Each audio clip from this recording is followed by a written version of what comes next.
Action hurts. Inaction destroys. There's something worse than being the wrong person. Being the right person who does nothing. And after 5 episodes of cleaning, releasing, looking at yourself, saying goodbye, that's exactly the danger you're in right now. In the last episode, you did something that changes everything. You said goodbye. You said goodbye to the person you'd been for decades, to the patterns that defined you, to the beliefs that ruled you, to the story that kept you trapped in a cycle of repetition that seemed endless. You thanked that old version of yourself for bringing you this far, and you told it, with the firmness of someone who's made an irreversible decision, that its time was up. You held the funeral. You wrote down the beliefs you're burying, the habits you're releasing, the narrative you're done telling. You destroyed the pages.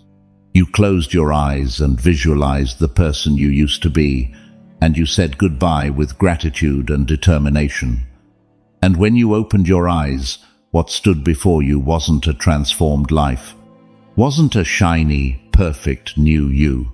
What stood before you was something far more honest and far more terrifying than that. Empty ground.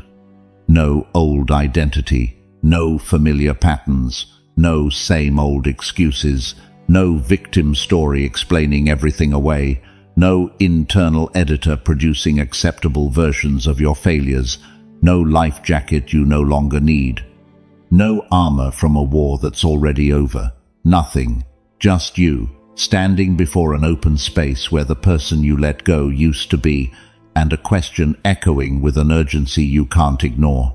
Now what? That question is the most important one you'll face in this entire series. More important than accepting you were lost. More important than confronting the lies. More important than releasing the weight. More important than looking in the mirror. More important even than saying goodbye to the old you.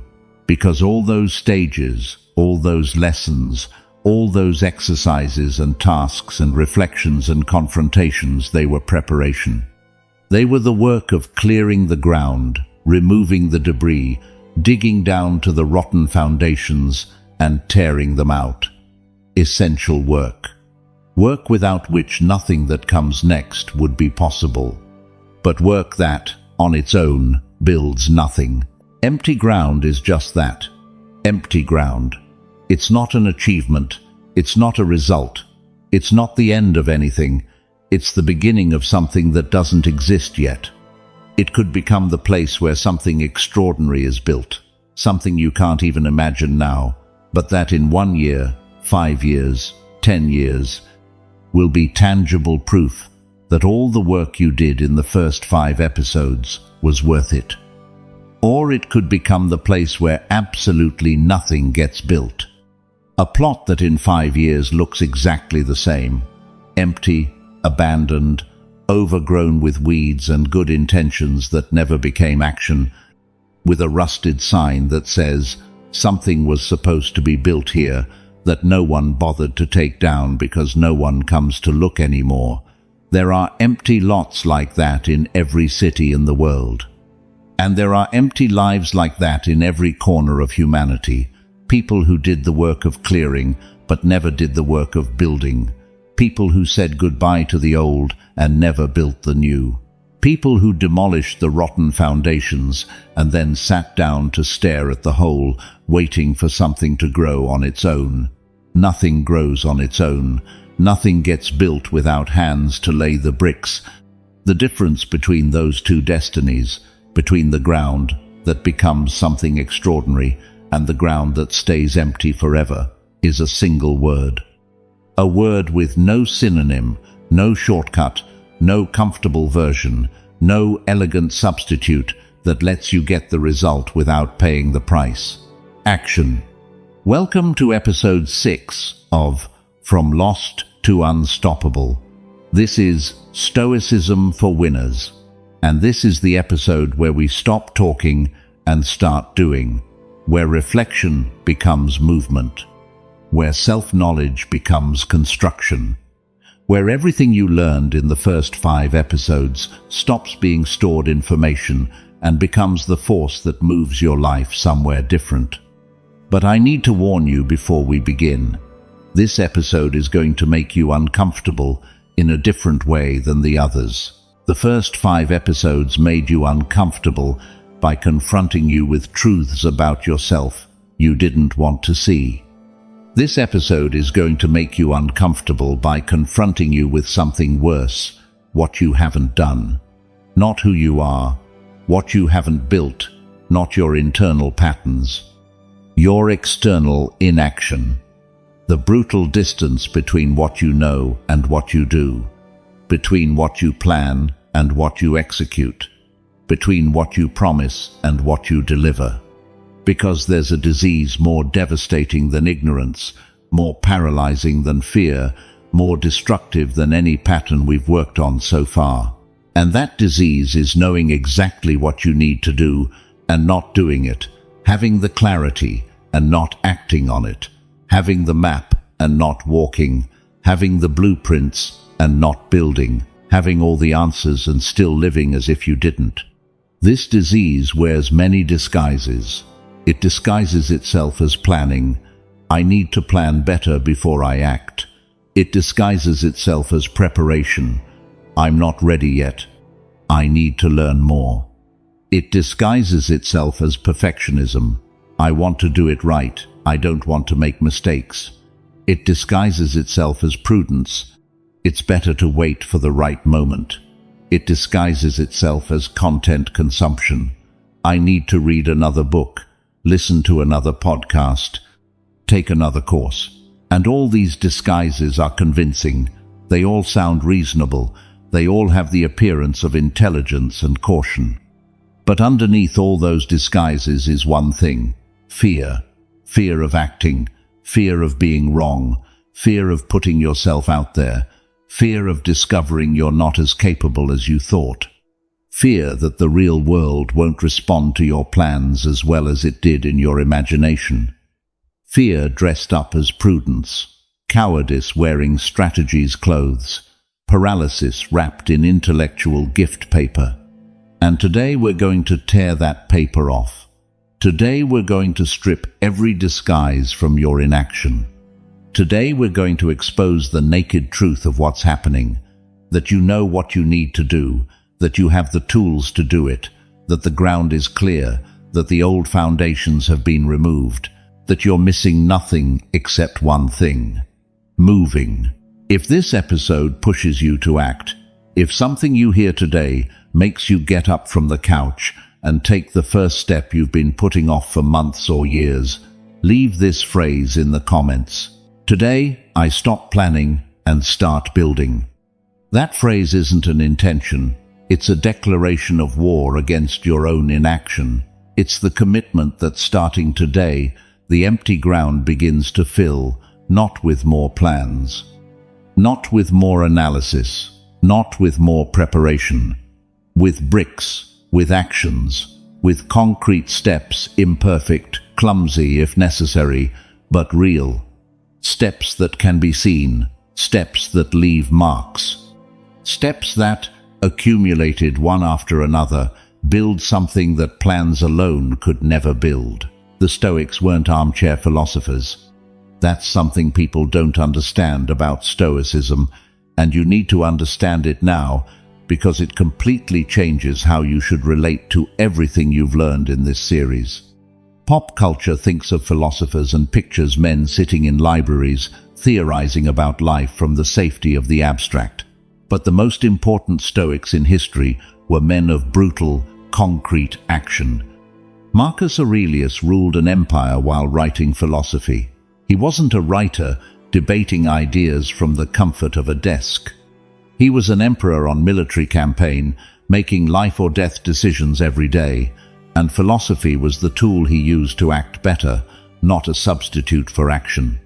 Seneca was a senator, political advisor, wealth manager, power negotiator. He didn't philosophize in a vacuum.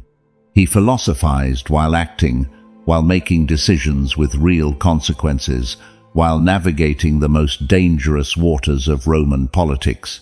Epictetus taught, yes, but what he taught wasn't theory.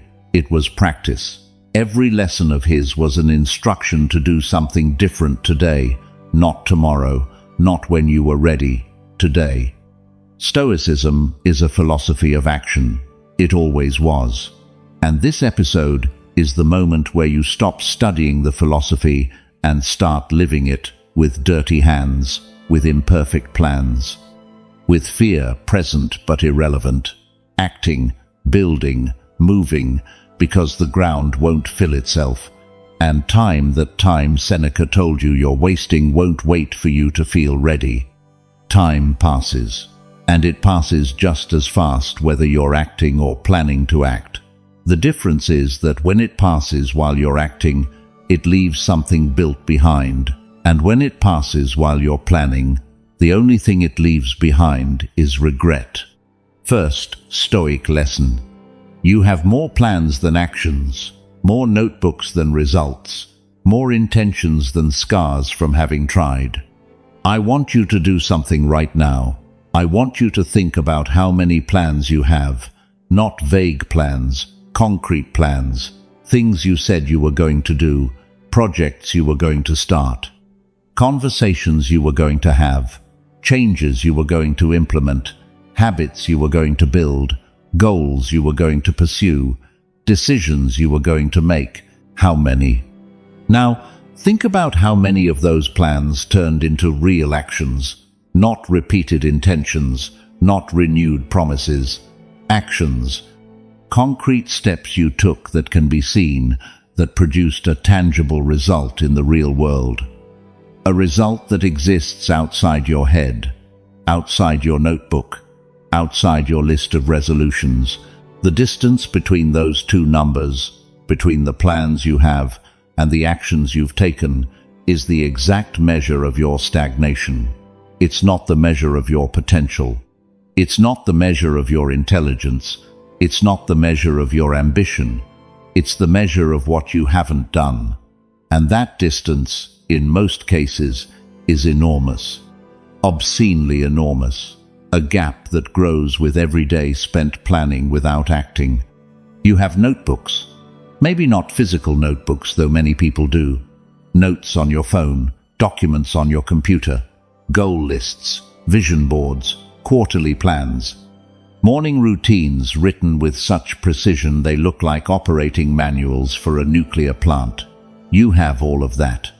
And if someone could read everything you've planned, written, designed, structured, organized, they'd think you were one of the most productive people on the planet. They'd think your life must be extraordinary, your results must be impressive, that your level of planning detail surely reflects an equivalent level of execution.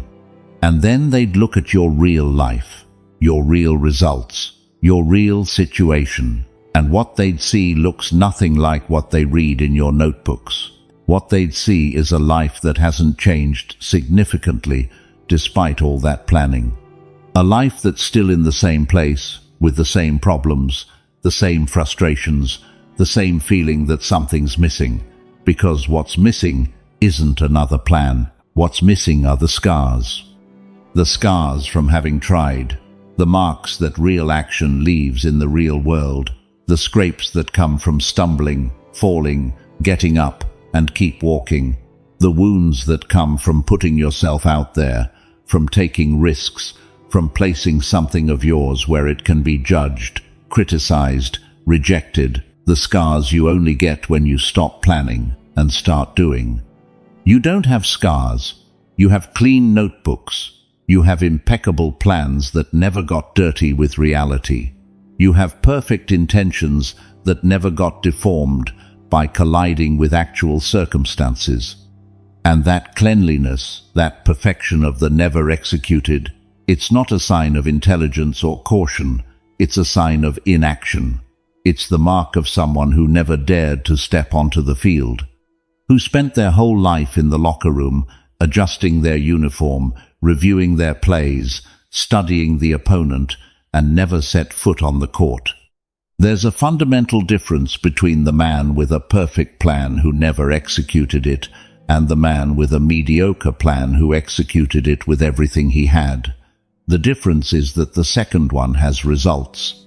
Good or bad, successes or failures, but results. He has information that only action can give.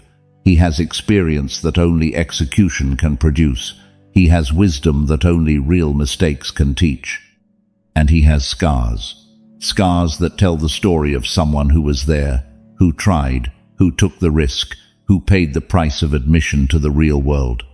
The first one, the one with the perfect plan never executed, has a pretty notebook and a life that doesn't move. He has the illusion of progress without a single inch of real advancement. He has the feeling of doing something without having done anything. And the feeling of doing something is precisely the trap. It's the reason excessive planning is so addictive and so destructive at the same time. Planning activates the same neural networks as acting. When you plan, when you imagine the future you're going to build, when you design the steps you're going to take, your brain experiences a reduced version of the satisfaction it would feel if you were actually acting. It's like watching someone eat when you're hungry. Your brain responds. It salivates. It feels something like satisfaction, but your stomach is still empty. Planning gives you the dopamine of progress without the progress. It gives you the emotional reward of achievement without the achievement. And once your brain discovers it can feel productive without doing anything, why risk doing something? Why expose yourself to real failure when planning gives you the illusion of success with zero risk? That's how the addiction to planning gets built, silently, without you noticing.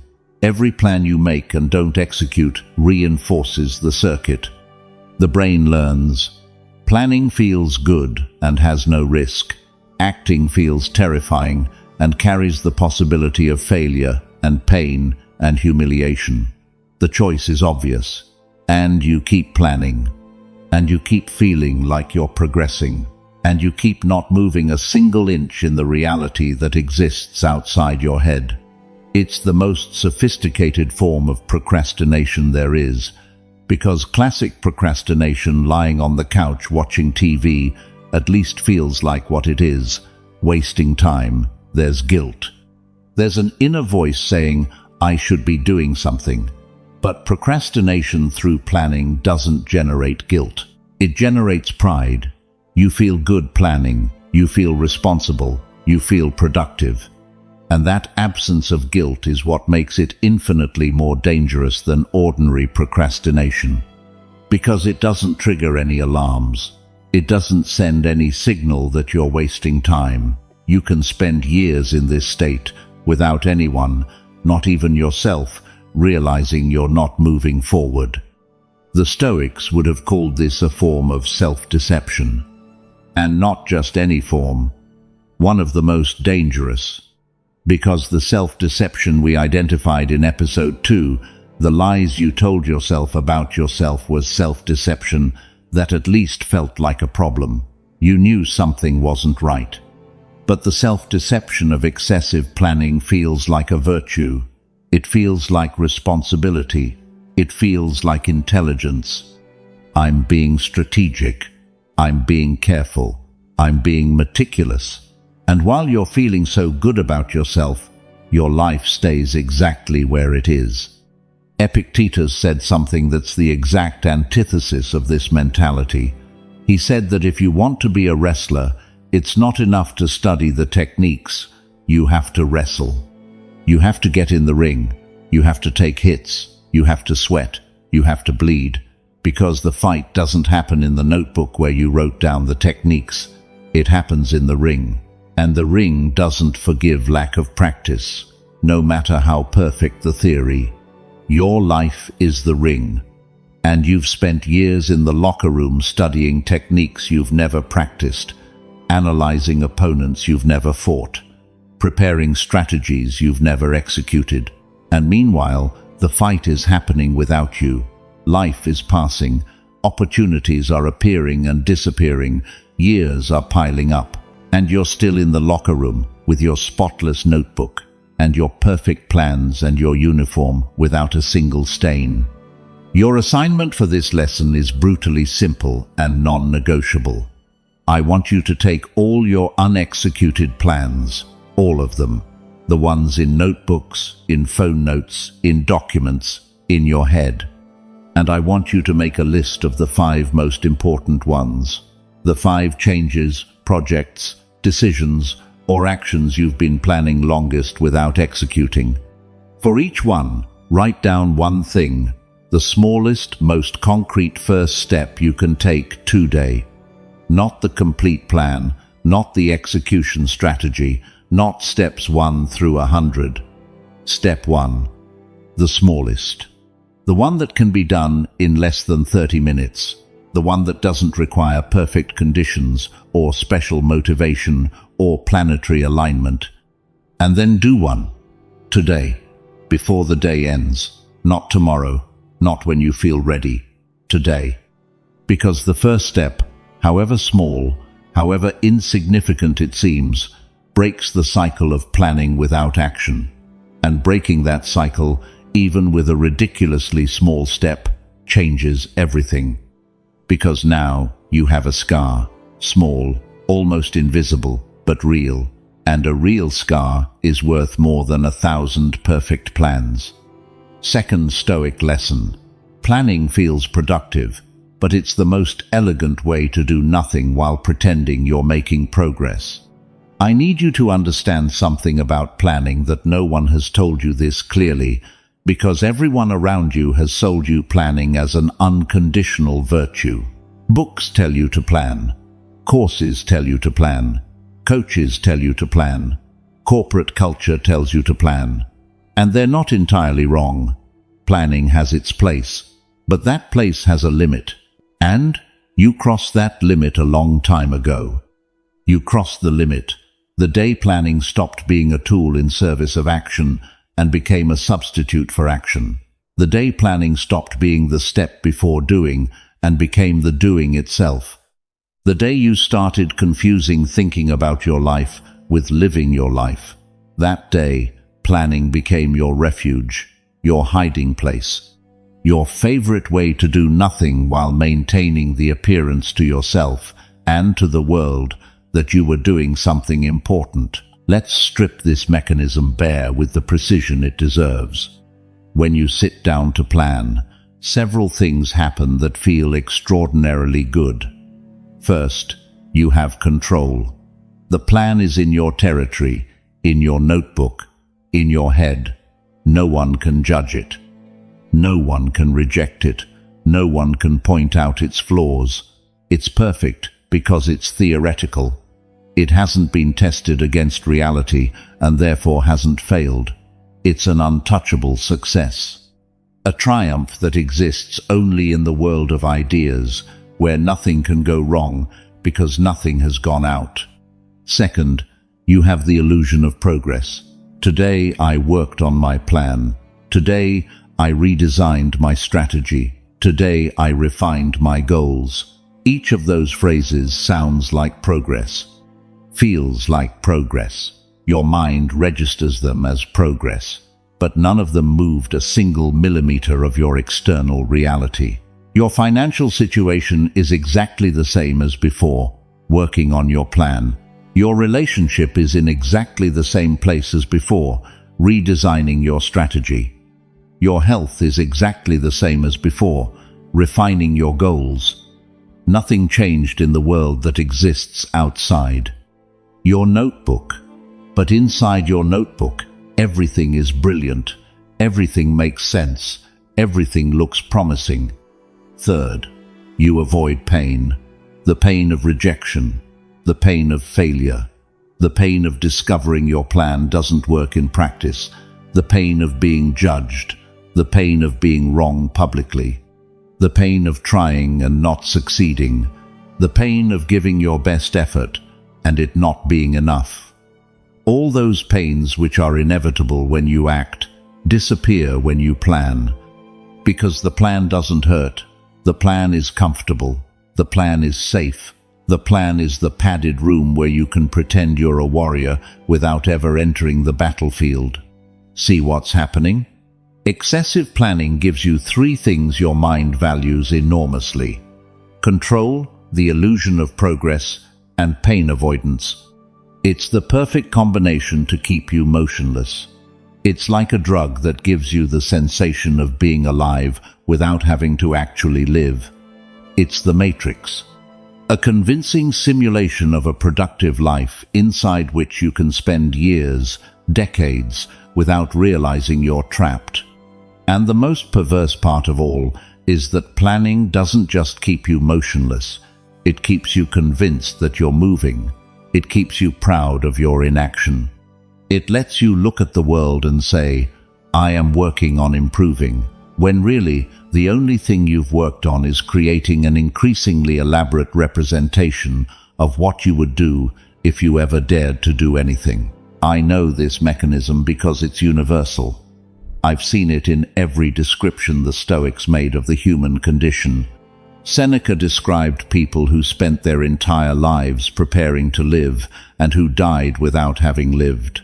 Not lazy people, not people without ambition, busy people, tremendously busy people. People who were doing things all the time, who never stopped for a second, who always had something in their hands, something in process, something in the planning phase, but who never did the things that actually mattered. Who filled their days with activities that felt productive, that had the appearance and texture of productivity, but that produced no real change in their lives.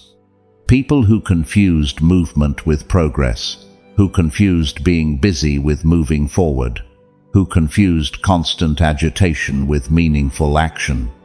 And if you asked them what they'd done that week, they had an impressive list of activities to show you, but if you asked what had changed in their life as a concrete result of all those activities, they fell silent.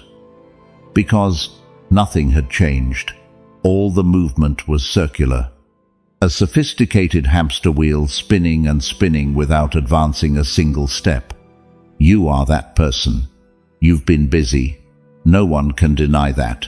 You've read books, listened to podcasts, taken courses, written down goals, designed routines, created vision boards, planned quarters, researched options, analyzed alternatives, consulted experts. You've consumed more content about how to improve your life than most people consume in their entire existence, and your life is still the same. Not because the content was bad, not because the plans were wrong, not because the goals were misguided, because you never executed. You never made the transition from paper to reality. You never took the step that turns a plan into an action. You never crossed the invisible but absolute line that separates thinking about doing something from actually doing it. That line, that border between planning and action, is the most dangerous place you can stay, because it's a comfortable place, a place that feels like movement, a place where your ego feeds on the sensation of productivity without the demand to produce. It's like standing at the edge of a pool in your swimsuit, having applied sunscreen, having done your warm-up exercises, having calculated the water temperature, having evaluated the depth, and never getting in. You're ready. You've been ready for years. The only thing missing is jumping in. And you don't jump, because jumping means the shock of cold water. It means the possibility that the experience won't be what you imagined. It means losing the perfect control you had on the edge, where everything was calculation and preparation and comfort. There's a moment where preparation stops being preparation and becomes a sophisticated excuse not to act. That moment arrived for you a long time ago.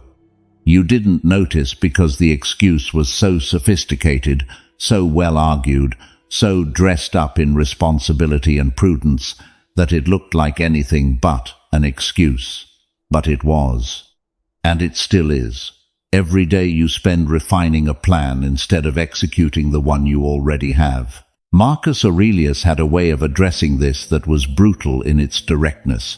He wrote, "At every moment, think steadily, as a Roman and a man, to do what you have in hand with exact and genuine seriousness.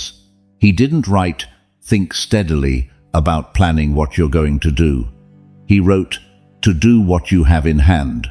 What you have in hand. Now. At this moment. Not tomorrow. Not when the plan is perfect. Now. With what's available, as it is. With no more preparation than the will to act.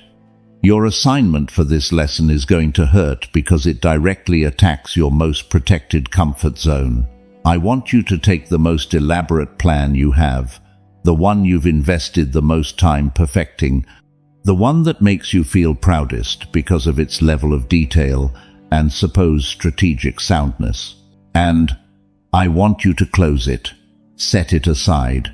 Literally, close the notebook, close the document, turn off the screen. Now, without the plan in front of you, without being able to consult it, without being able to refine a single detail more, write from memory the first 3 steps of execution. The first 3 concrete moves you need to make for that plan, to stop being words on paper and start becoming reality in the world. If you can't remember them, that tells you something important. You've invested so much time in the plan's details that you lost sight of what's fundamental. And if you can remember them, that tells you something even more important. You always knew what you had to do. You always knew. The plan wasn't giving you clarity, it was giving you refuge. And refuge, when what you desperately need is movement, is the most elegant and most destructive trap there is. A trap that feels like wisdom while it steals your life. Third Stoic lesson. Marcus Aurelius didn't write the Meditations to publish them. He wrote them while ruling an empire and leading wars. Reflection never replaced action. There's something about Marcus Aurelius that people constantly misunderstand, and you need to understand it now, because that misunderstanding could become your next excuse not to act. People read the Meditations and see a philosopher. They see a reflective, introspective, contemplative man who sat peacefully writing about the nature of life and the universe. They see someone who valued reflection above all else.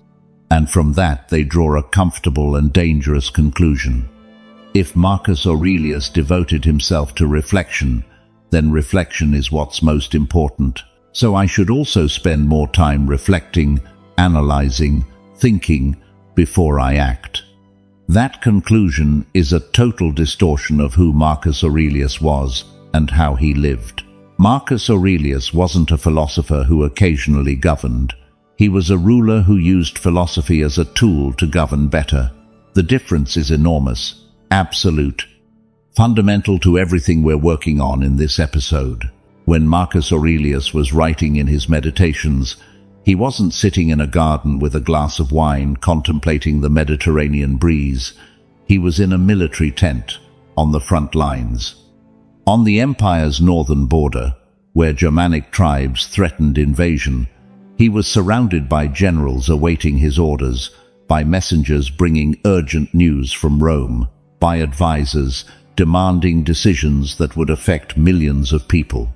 He was in the middle of the most absolute chaos imaginable, making life or death decisions every day, dealing with the Antonine plague that was decimating his army and the civilian population alike, facing political betrayals from people he had trusted, managing military and economic resources that were never enough for the demands he faced, receiving news of crises in distant provinces that required immediate responses, and holding together an empire that was cracking on all sides, while he personally carried the weight of every decision, because that was the responsibility he accepted when he became emperor. And in the middle of all that, surrounded by death and urgency and pressure that would have crushed anyone who didn't have the internal tools to process it at night, when the camp finally fell silent and candles were the only light in his tent, he'd take out his notebook and write, not to escape from action, to enhance it, not to substitute thinking for doing, to do better tomorrow than he had done today. Every reflection he wrote was directly connected to a decision he had to make, to an error he had committed that day and needed to correct, to a weakness he had discovered in himself that he couldn't afford to repeat because the consequences were too grave. The Meditations are not an abstract philosophical treatise. They're the field notes of a man of action. They're the diary of a warrior, a politician, an administrator, a leader who was in the trenches every day and who used nighttime writing as a way to sharpen his tools for the next day's battle.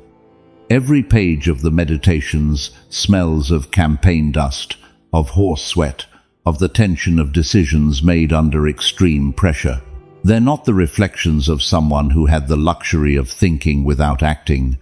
They're the reflections of someone who had no choice but to act, and who thought in order to act better. And this is what people don't understand. Marcus Aurelius's reflection never existed separate from action. It was never an end in itself. It was never a substitute for doing. It was fuel for doing. It was the nightly calibration of an instrument that would be used with brutal intensity the following day. It was like the soldier who cleans his weapon at night, not because he enjoys cleaning weapons, but because tomorrow he's going to need it, and it needs to work perfectly. You've turned cleaning the weapon into your main activity. You've turned the calibration into the end rather than the means. You've made reflection your occupation instead of your tool. And the result is that you have an impeccably clean weapon you've never fired, a perfectly calibrated instrument you've never used, an extraordinarily prepared mind that's never been tested on the real battlefield. Marcus Aurelius wouldn't have understood that. To him, the idea of reflecting without acting would have been absurd, like a carpenter who spends all day sharpening the saw and never cuts a single piece of wood, like a surgeon who spends their entire career sterilizing instruments and never operates on a single patient. The tool exists to be used. Reflection exists to improve action, and action without reflection is blind. Yes, but reflection without action is sterile. It's an intellectual exercise that produces nothing in the real world. It's armchair philosophy, wisdom without consequences, knowledge that rots inside your head because it never goes out into the world where it could make a difference. There's something Marcus Aurelius used to tell himself that applies directly to you. He told himself, "Stop debating what a good man should be. Be one." He didn't say, "Think more about what a good man should be." He didn't say, "Reflect more deeply." He didn't say, "Analyze the concept from every possible angle." He said, "Be one. Act. Embody. Do. Turn the concept into reality. Take the idea out of your head and put it in your hands and your feet and your daily decisions." That's the correct relationship between reflection and action. Reflection informs, action transforms. Reflection tells you what you should do. Action does it. Reflection shows you the path. Action walks it. And if you only reflect without acting, you have a beautiful map of territory you're never going to set foot in. You have that map. After 5 episodes of deep introspection, you have a detailed map of who you are, what patterns dominate you, what beliefs limit you, what identity you need to leave behind. You have more self-knowledge now than you had 5 episodes ago. And that self-knowledge is valuable. It's necessary. Without it, any action would be blind. But self-knowledge without action is the map without the journey. It's the preparation without the execution. It's Marcus Aurelius sitting in his tent all night without ever going out to lead the battle at dawn. And Marcus Aurelius always went out. Always. Every morning, after writing, he closed his notebook, put on his armor, and went out into the world to face whatever came, with everything he had reflected on the night before turned into real decisions, concrete orders, actions that moved the world. He didn't stay in the tent, refining his reflections. He didn't tell his generals, "I need one more day to think." He went out, he acted, and then, at night, he reflected again on what he had done so he could do better the next day. That cycle, reflection, followed by action, followed by reflection, followed by action, is the complete Stoic cycle. And you've only been executing half of it, the comfortable half, the safe half. The half that doesn't expose you, doesn't risk you, doesn't put you in the line of fire. You've been reflecting without acting, and that's like breathing, only inhaling without exhaling. The system doesn't work halfway, it needs both parts. And the part you're missing, the exhale, the action, is what turns air into life. Your assignment for this lesson is to establish the complete cycle in your life, starting today. It's simple in structure and demanding in execution. Every night, following the practice you learned in episode 4, you're going to reflect. You're going to examine your day. You're going to identify where you rose to the occasion and where you didn't. That's the inhale. The reflection, the half you already know. But every morning, before doing anything else, you're going to write one sentence. Today I will. And what you put in that space is not a vague intention. It's a specific, concrete action, executable within the next 12 hours, that represents a real step toward the person you're building. And then you do it. No negotiation, no postponement, no refinement. You do it.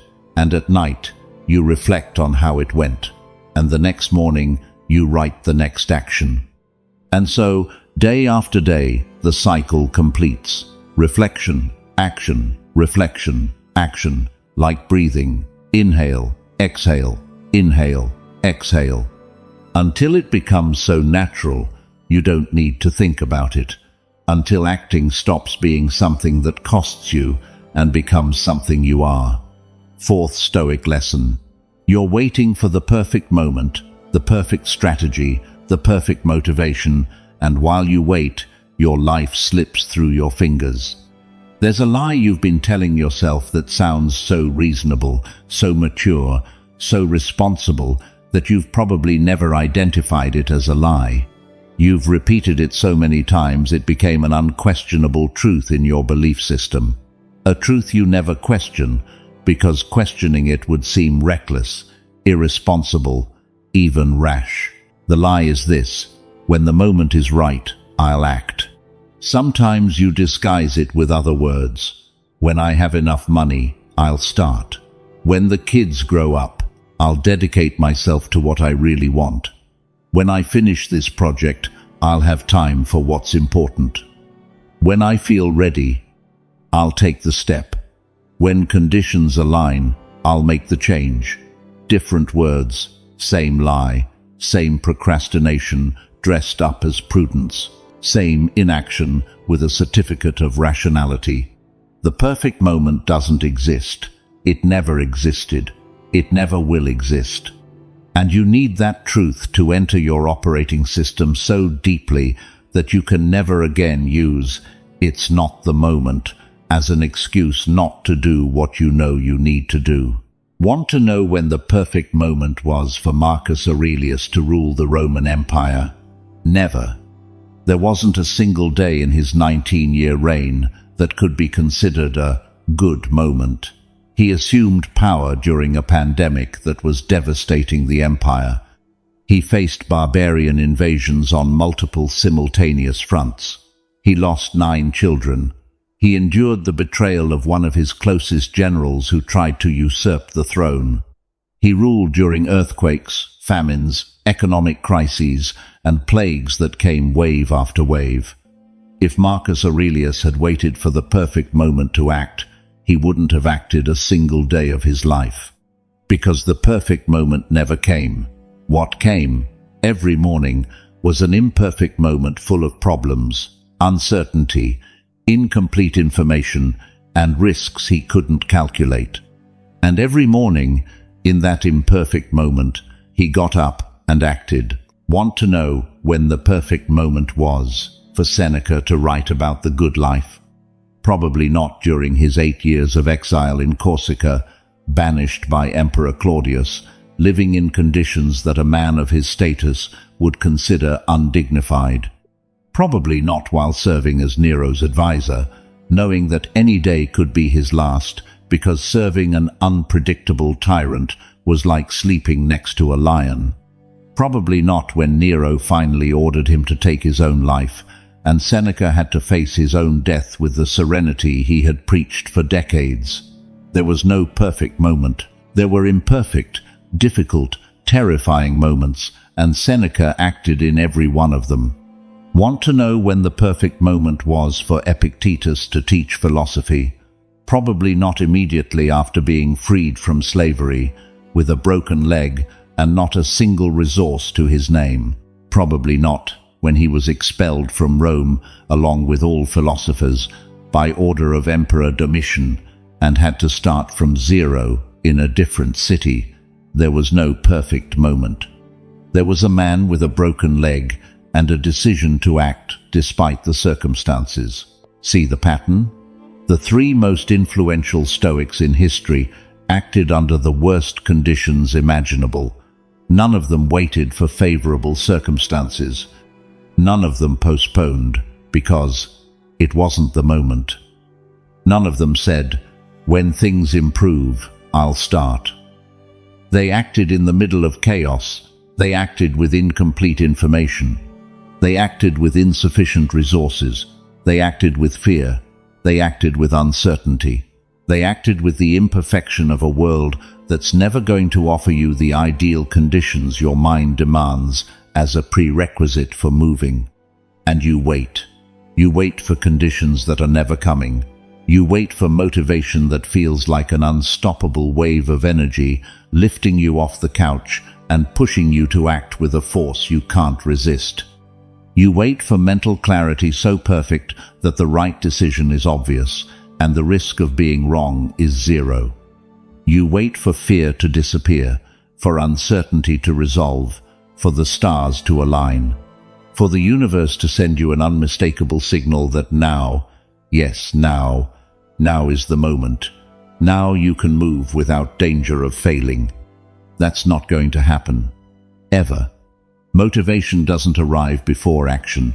It arrives after. Clarity doesn't come before you start. It comes while you're doing. Fear doesn't disappear before you act. It diminishes when you act and discover you don't die. Conditions don't improve before you move. They improve because you moved, and your movement created new conditions that didn't exist before. Everything you wait for as a prerequisite for action is actually a product of action. It's the result, not the requirement. And waiting for the result before doing what produces the result is a logical trap you can't think your way out of. You can only act your way out. Motivation as a prerequisite is a myth. It's the biggest lie self-improvement culture has sold an entire generation. They've made you believe that first you feel motivated, then you act. That motivation is the fuel and action is the engine. That without fuel, the engine won't start. But reality works exactly the opposite way. People who get real results don't act because they're motivated. They're motivated because they act. Movement generates energy, not the other way around. Action generates clarity, not the other way around. The step you take generates confidence to take the next one, not the other way around.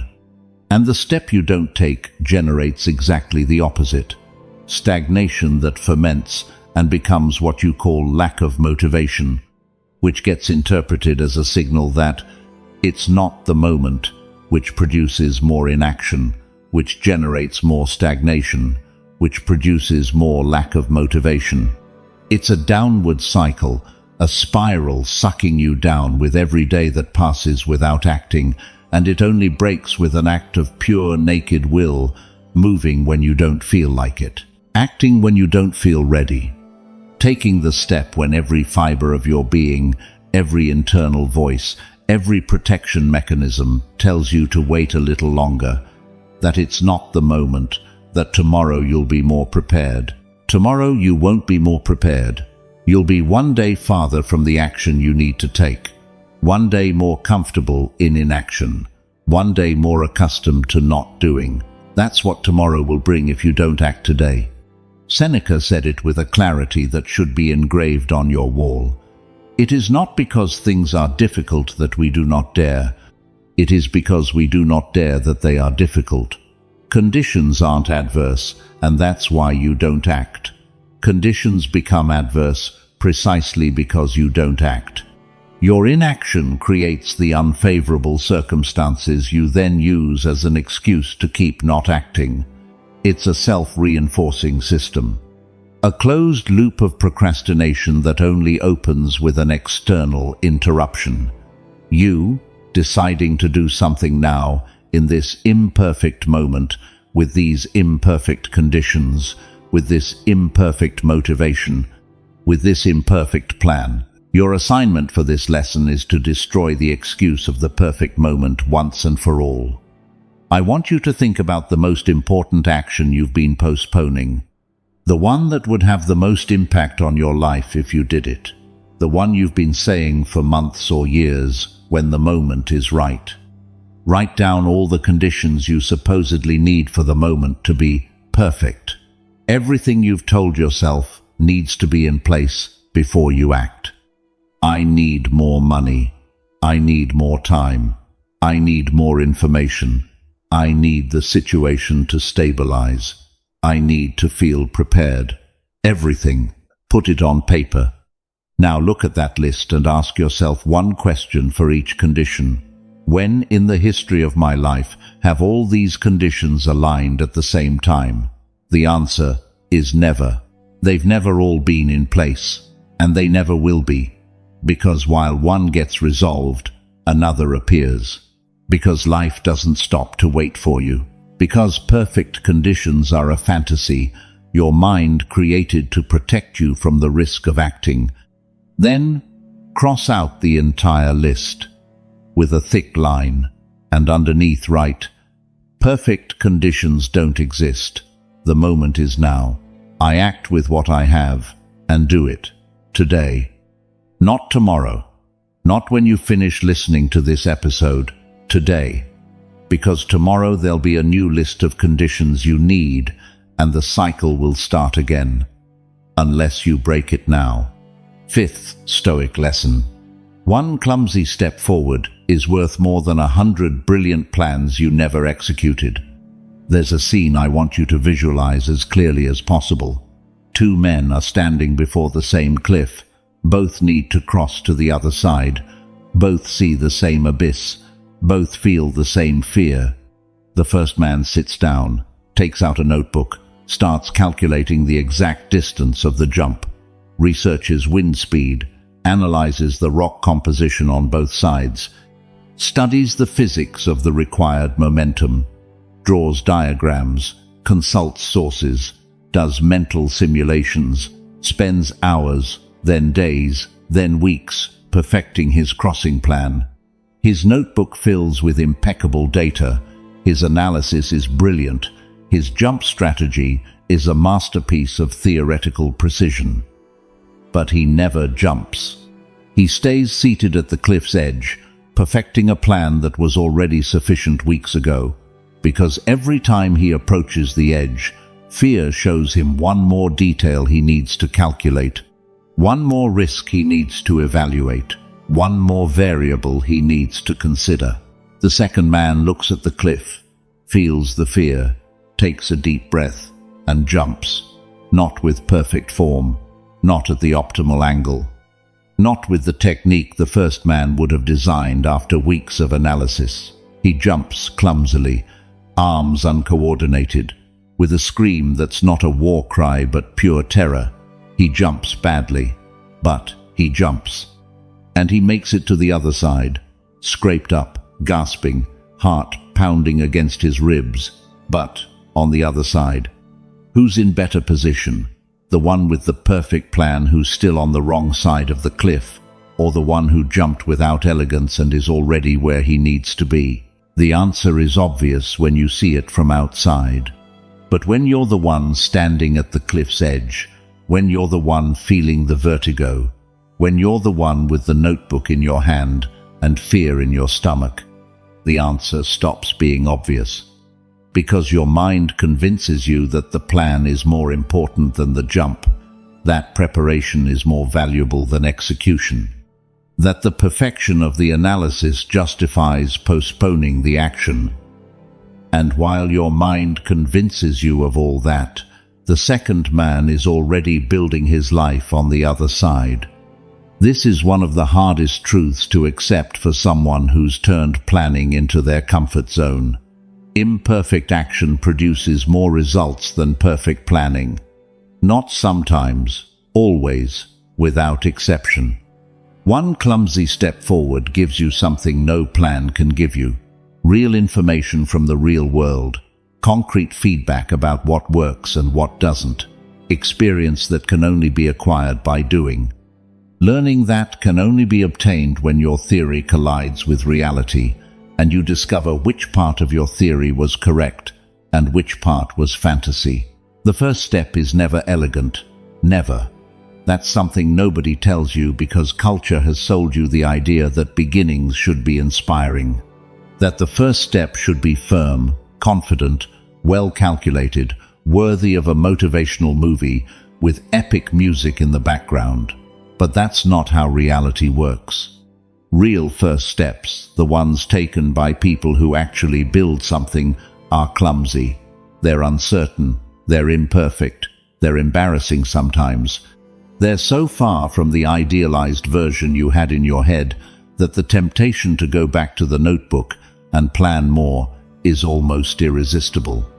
But those clumsy steps do something perfect plans can't do. They move your life.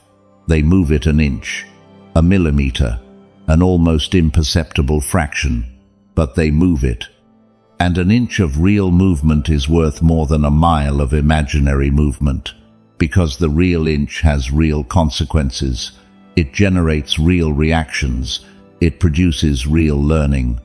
And it opens possibilities that didn't exist before you moved. Possibilities your plan couldn't predict because they only become visible when you're in motion. There's a phenomenon pilots know well. When a plane is on the ground, stationary, you can't steer it. The rudder doesn't work if there's no air flowing over it. To steer the plane, you first need it to move. You need speed. You need air to flow. And only then, only when there's movement, can you adjust direction. You can correct course. You can navigate to where you need to go. But none of that is possible with the plane stopped. With the plane stopped, you can have the most detailed flight plan in the world, and it's useless. The plane isn't going anywhere. Your life is that plane. While you're stopped, planning, analyzing, waiting for perfect conditions, you can't steer yourself. You can't correct course because there's no course to correct. You can't adjust direction because there's no direction, only stillness disguised as strategy. You're motionless on the runway. Engines off. Flight plan perfectly laid out on the pilot's table, and the flight plan is impeccable. It has every coordinate, every altitude, every reference point meticulously calculated. But the plane is still on the ground, and a perfect flight plan with a grounded plane is exactly the same as having no flight plan. You're not going anywhere. Immobility isn't fixed with more planning. It isn't fixed with a better flight plan. It isn't fixed by studying more meteorology or analyzing more alternative routes. It's fixed by starting the engines. It's fixed with movement, with the first thrust of the turbine, with that first clumsy, terrifying action that sets things in motion and gives you, for the first time in months or years of being parked on the runway, the ability to steer your life, instead of just imagining where it might go if you ever decided to take off. The Stoics valued imperfect action over perfect contemplation, not because they despised reflection. They valued it deeply, but they understood that reflection is a phase of the process, not the complete process. They understood that there comes a moment when you've reflected enough, and what you need is to move, and that moment arrives much sooner than your perfectionism makes you believe. Epictetus expressed this with the brutal clarity that characterized him. He told his students that a carpenter isn't made by reading about carpentry. He's made by doing carpentry. That a musician isn't made by studying music theory. He's made by playing an instrument. That a navigator isn't made by memorizing maps. He's made by navigating. In each case, the doing is what produces the skill, not the other way around. You don't become skilled and then act. You act and become skilled.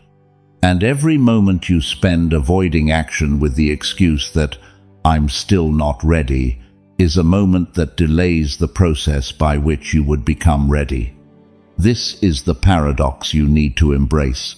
You're never going to be ready before you act. You're going to be ready because you acted. The preparation you're missing, you're not going to find it in another book, another course, another plan. You're going to find it in the process itself of doing what you need to do. In making mistakes, in failing, in adjusting, in trying again, in the messy, chaotic, imperfect, sometimes humiliating, sometimes glorious process of living instead of planning to live. Your assignment for this lesson is deliberately imperfect, because I need you to practice imperfection as a discipline. I want you to choose something you've been postponing out of perfectionism. Something where the excuse has been, "It's still not ready," or "I need to improve the plan," or "I want to do it right." Something concrete, an email you haven't sent, a conversation you haven't had, a project you haven't started, a decision you haven't communicated, and I want you to do it today. But not at 100%, at 70, at 60, at 50, intentionally imperfect, intentionally unpolished, intentionally clumsy. Send the email that isn't perfect. Have the conversation without the prepared script. Start the project without all the details defined. Communicate the decision without the impeccable presentation you had planned. Do it badly, on purpose, because doing it badly and doing it is infinitely superior to doing it perfectly and never doing it at all. And because what you're going to discover on the other side of that imperfect action, the information you're going to receive, the learning you're going to gain, the clarity you're going to acquire, is something 100 years of perfect planning could never have given you. Reality is the best teacher there is, but she only teaches those who show up to class. And showing up to class means acting, actually acting, not acting in your head, acting in the real world where there are real consequences and real learning, even if it's bad, even if it's clumsy, even if it's light years from what you imagined. Showing up, that's the only requirement. Everything else you learn along the way. Sixth, Stoic lesson. Seneca warned that while we postpone, life passes, and you've been postponing what you know you need to do for years. Seneca wrote a phrase that should haunt you until you act. A phrase that isn't motivational, isn't inspiring, it's terrifying, and it was designed to be. Because sometimes what you need isn't inspiration, it's terror. The healthy terror of realizing that something unrecoverable is slipping away while you look the other direction. The phrase is this: while we postpone, life passes. He didn't say, while we postpone, life waits. He didn't say, while we postpone, life pauses. He didn't say, while we postpone, life saves our place. He said it passes. It moves, it advances, it continues its course with or without your participation. It doesn't stop to wait for you. It doesn't care if you're ready or not, if you feel prepared or not, if your plan is finished or not. Life passes, and every second that passes while you postpone what you know you should do is a second of real life gone forever. Not forever as a figure of speech, forever as a literal, irreversible fact. That second doesn't come back. That hour doesn't come back. That day doesn't come back. That year doesn't come back. They disappeared. They went to the same place where all things that no longer exist go. And what was left in their place isn't nothing. It's less than nothing. It's the absence of what you could have built if you had acted in the time you let pass. Seneca had an obsession with time that was almost pathological in its intensity. But it wasn't pathological. It was lucid. It was the obsession of a man who understood with a clarity. Most people never reach that time, is the only resource you can't earn, can't buy, can't negotiate, can't borrow, and can't recover once it's gone. Money comes and goes, health deteriorates and recovers, relationships break and rebuild, opportunities are lost, and new ones appear. But time that passed, passed. There's no second chance, no refund, no appeal, no human way to undo the damage of a year lost to postponement. And you've been postponing for years, not weeks, not months, years, real years of your finite, unrecoverable life dedicated to postponing what matters most. Years postponing that conversation. You need to have the one that every day you don't have becomes harder, more loaded with accumulated resentment, farther from the window where it would have been easy and natural to have. Years postponing that career change, you know, in your deepest self you need to make. But that fear convinces you every morning that it's still not the right time, that you need more stability first, that next year conditions will be better.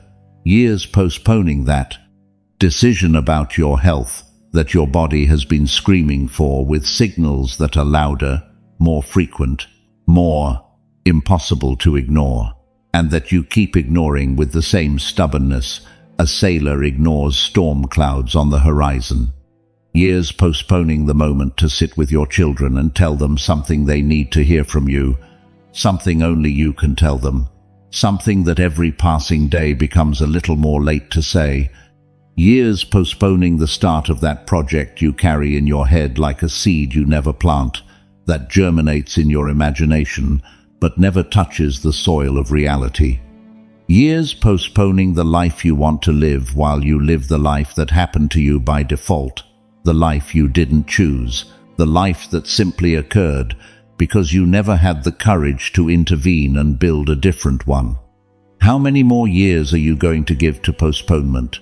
How many more do you need to lose before the urgency is enough? What has to happen for the cost of not acting to finally outweigh the fear of acting? A medical diagnosis, the death of someone close to remind you that time isn't infinite, turning another decade and realizing nothing changed. What does life need to take from you before you finally decide to live it? Seneca observed this phenomenon with a mix of compassion and frustration that I share completely.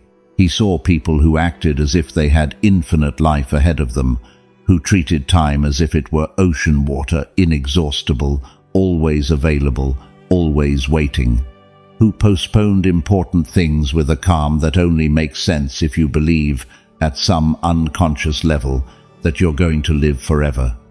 That tomorrow is an option that will always be available, that there will always be another day, another week, another year to do what you don't dare to do today. But there isn't always another day, not for everyone, and not necessarily for you. I'm not saying this to scare you with death. I'm saying this to wake you up to life. Because death isn't the problem. The problem is reaching the end whenever that end comes, and looking back and seeing a landscape full of things you postponed, conversations you never had, projects you never started, risks you never took, words you never said, steps you never took, and realizing, with a clarity that arrives too late, that the time you had was enough, that the problem was never lack of time, it was lack of action. Seneca expressed it in a way that leaves no room for doubt. It is not that we have a short time to live, but that we waste a lot of it. Life isn't short for the one who uses it. It's devastatingly short for the one who postpones it. And the irony is that the person who postpones is the same person who complains that life is short. Complains about not having time while wasting the time they have not doing what they should be doing. It's like someone who's hungry sitting in front of a plate of food, complaining there's nothing to eat. The food is there, the time is there. What's not there is the decision to use it. There's a mental exercise the Stoics practice that's relevant here. It's called memento mori, the remembrance of death, not as a morbid practice, as a practice of urgency, as a way to remind yourself every day that time is finite, and that every hour that passes without you doing what matters is an hour you stole from your own life. It's not that someone stole it from you. You stole it from yourself, with postponement, with waiting, with "I'll start tomorrow," with every elegant excuse you invented not to do today what you know you should do. Marcus Aurelius practiced memento mori every morning. He reminded himself, before the first ray of sunlight touched his campaign tent, that he could die today. That this day, this ordinary day that seems like all the others, could be the last. Not to get depressed, not to fall into a spiral of existential anxiety. To act with the urgency of someone who knows this day could be the last, and therefore can't be wasted on postponements. And that urgency didn't paralyze him. It freed him. Freed him from the postponement that torments people who believe they have infinite time. Freed him from waiting for the perfect moment that never comes. Freed him from the need to have everything resolved, calculated, foreseen before moving. Because when you know time is limited, when that truth stops being an abstract concept and becomes something you feel in your bones, the question changes. It's no longer, "Am I ready?" The question is, "Can I afford another day without acting?" And the answer, if you're honest, is no. You can't afford it. Not anymore. Your assignment for this lesson is to make a calculation that will change your relationship with time irreversibly. It's a simple calculation, but its impact is devastating. Take your current age. Subtract it from the average life expectancy in your country. For most countries, that's between 75 and 80 years. The result is the approximate number of years you have left. Now, multiply that number by 52. That's the approximate number of weeks you have left to live. Write that number down. Look at it. Feel it. Not as an abstraction, as a concrete quantity, finite, decreasing every week. That can't be increased, can't be negotiated, can't be bought. Now ask yourself, of those weeks remaining, how many more are you willing to give away to postponement? How many more will you waste waiting for the perfect moment, planning without acting, preparing for a life you never start living? Put a number on it, a concrete number, 10 more weeks, 50, 0. Write the number and put it where you can see it every morning, not as decoration, as a brutal reminder that while you postpone, life passes, and it's not going to wait for you. 7th Stoic lesson. Fear doesn't disappear by planning more. It disappears when you act despite it and discover you survive. You've spent your whole life waiting for fear to leave before you act, waiting for a day when you wake up and fear isn't there, when anxiety has mysteriously vanished overnight, when uncertainty has resolved itself while you slept, when you open your eyes and feel that perfect clarity, that unshakable confidence, that total absence of doubt that allows you to act without emotional risk, waiting to feel safe before you take the step. That's not going to happen. Ever. Fear doesn't leave by planning more, doesn't leave by reading more books, doesn't leave by listening to more podcasts, doesn't leave with more analysis, doesn't leave with more time, doesn't leave with more preparation, doesn't leave with meditation, doesn't leave with positive affirmations in front of the mirror, doesn't leave with any activity you do before acting. Because fear isn't an information problem. You're not missing some piece of data that, once obtained, will make fear disappear.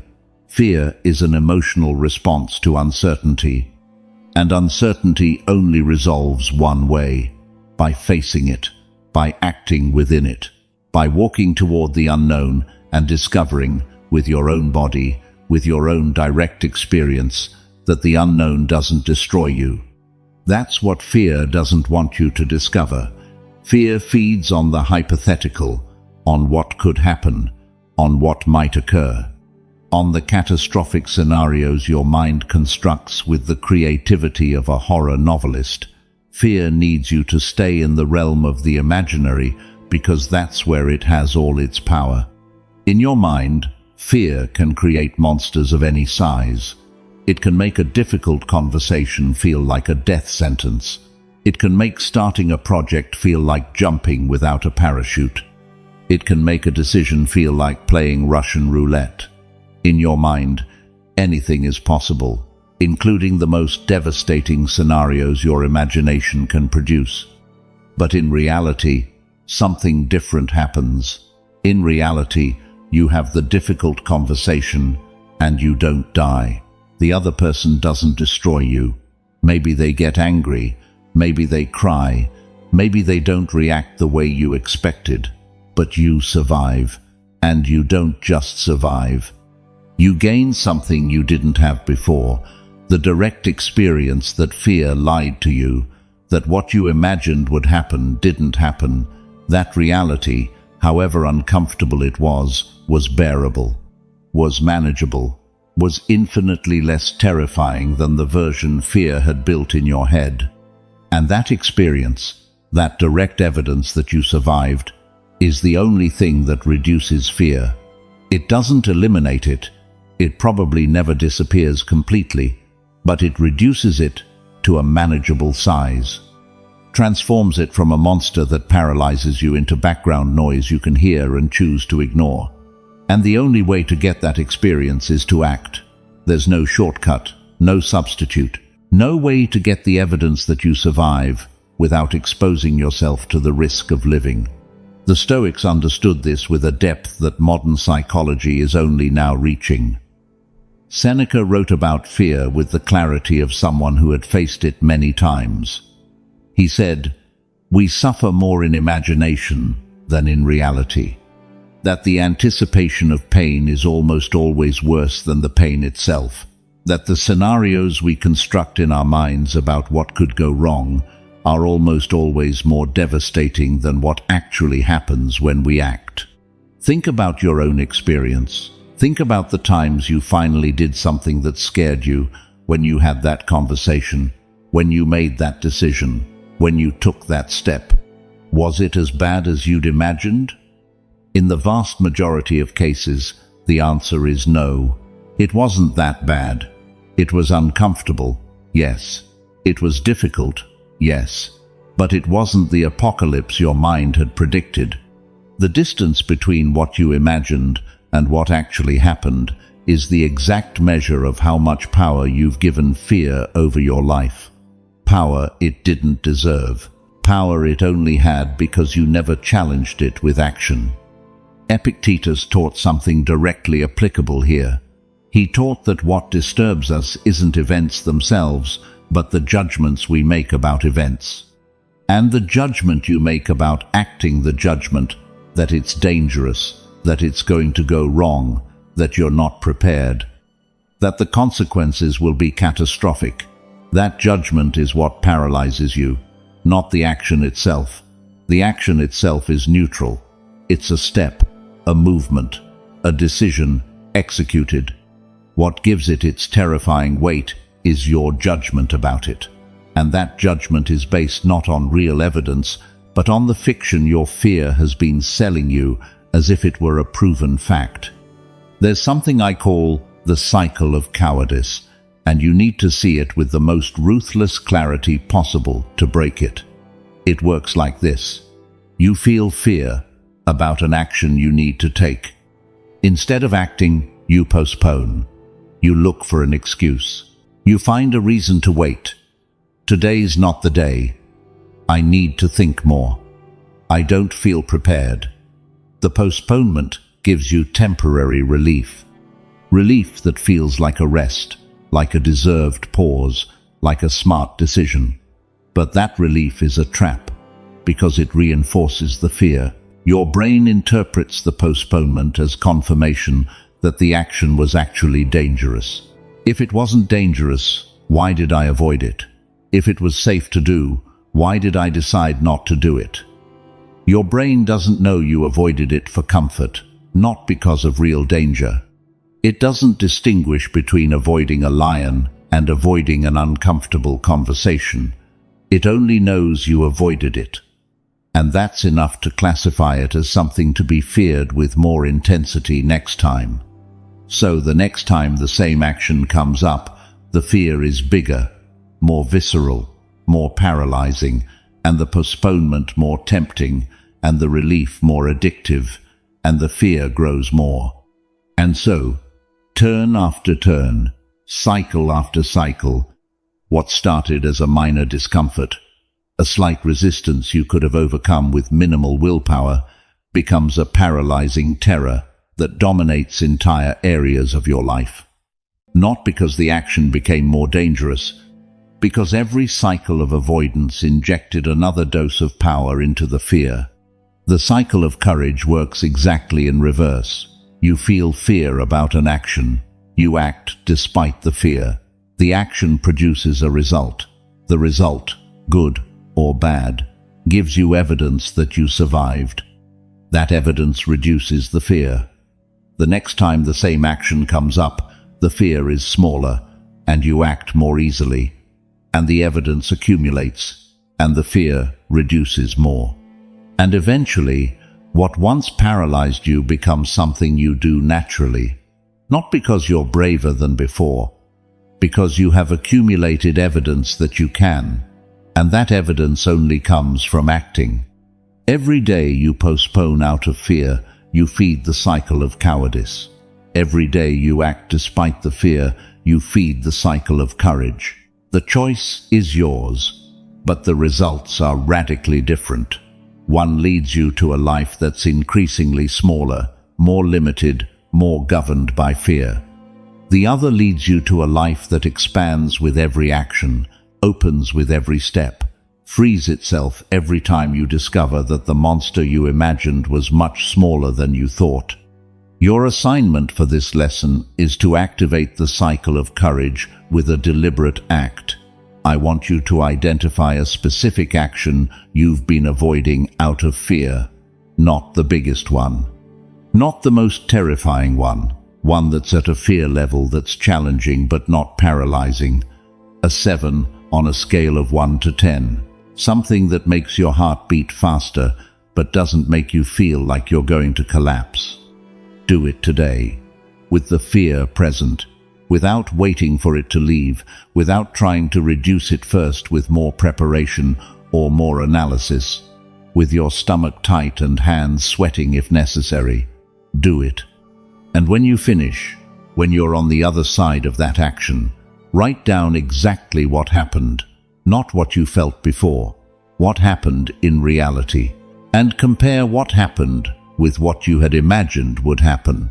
The distance between those two versions, between the catastrophe you imagined and the reality you faced, is your first direct, irrefutable evidence that fear has been lying to you, lying for years, stealing actions from you, stealing opportunities, stealing life.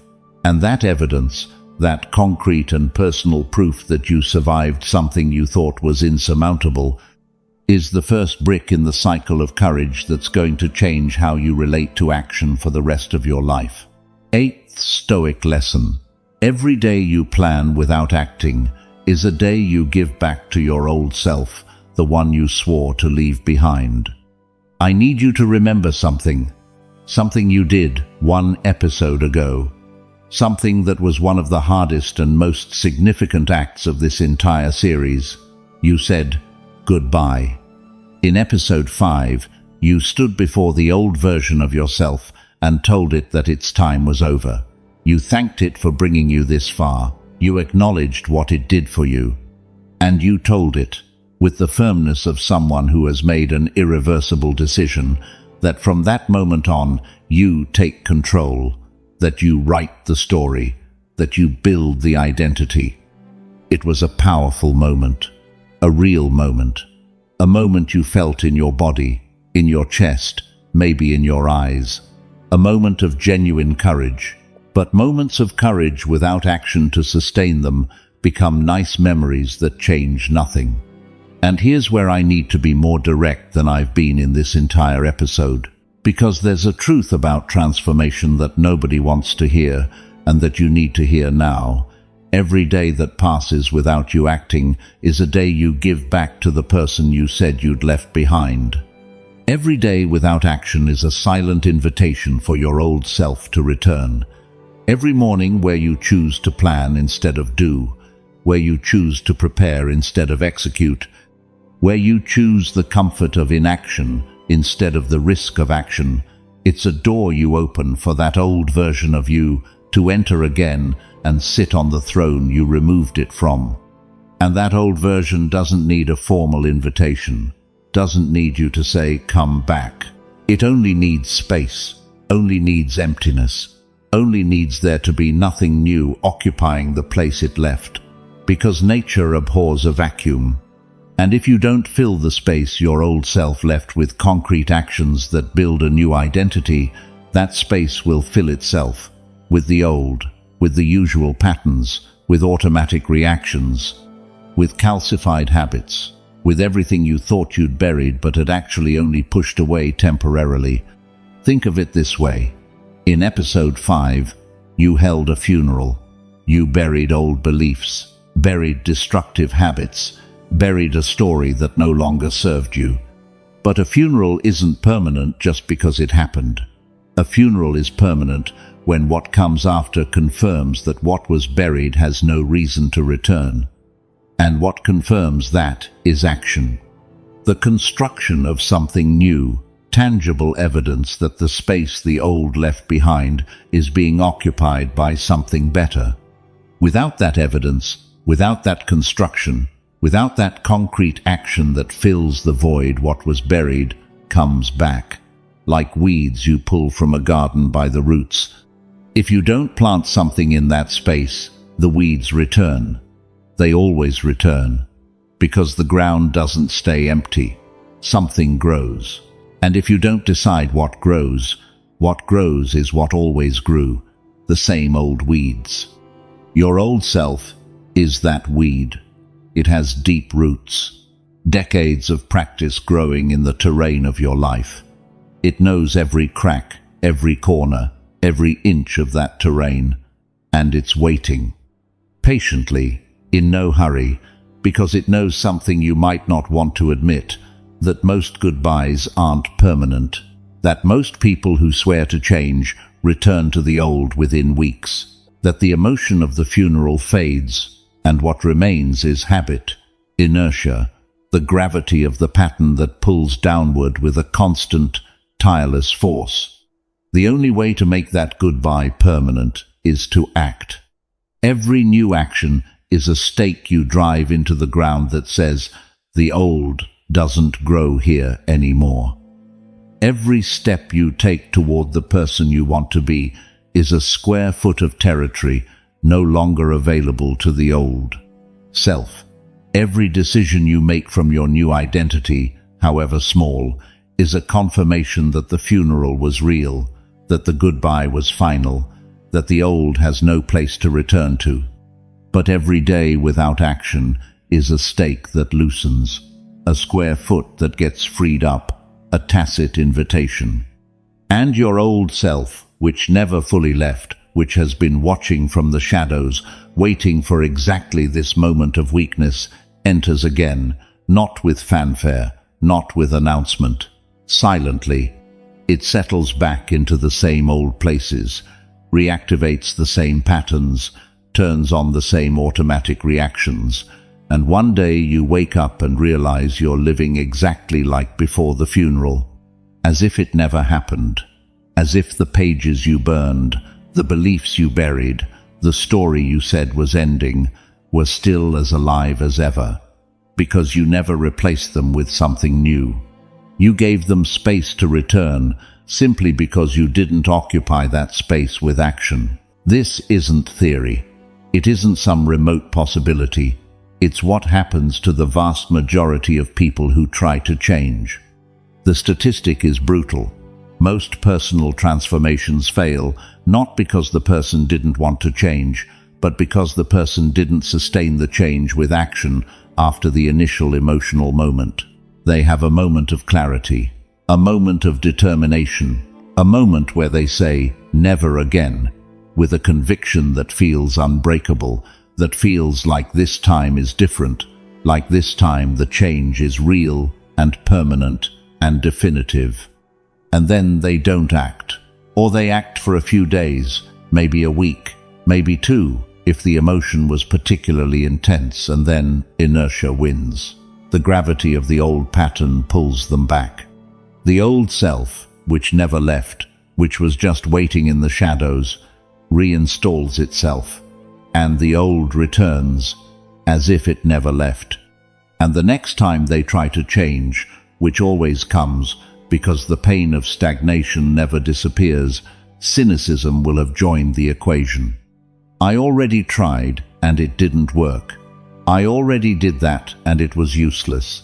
This doesn't work for me. No, you didn't try. You had a powerful emotional moment, and then you didn't back it up with sustained action, day after day after day. That's not trying, that's feeling. And feeling without acting is exactly the same as feeling nothing at all.